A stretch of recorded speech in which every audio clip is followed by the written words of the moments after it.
ببین چیا آوردی سرم، هیچی دیگه نمونده از این تنم. بگو کی اومد تو دلت بعد من، لیاقتت اون یکیه خوب من. یادت باشه صادق نبودی گلم، آخه ببین چه کردی با این تنم. ظالم ندیدی که دارم جون میدم، ظلمت منو کش تو رو با اون دیدم. گریه کردم دلم آروم نداره، ببین مردم دلم آروم نداره، دیگه رفتش دلم آروم نداره. دلم بس کن چشم سویی نداره، نرو گفتم دلم طاقت نداره.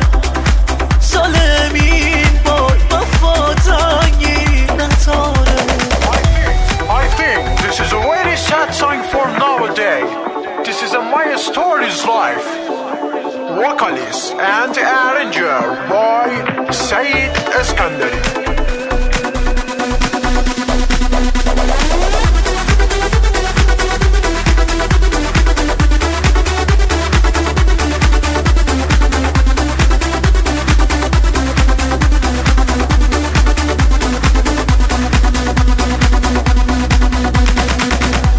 باز مرهمه کابوس تنهاییم، آتیش زدی این تنما بیمرم.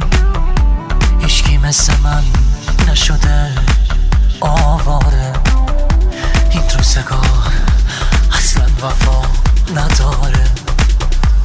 یادت باشه صادق نبودی گلم، آخه ببین چه کردی با این تنم.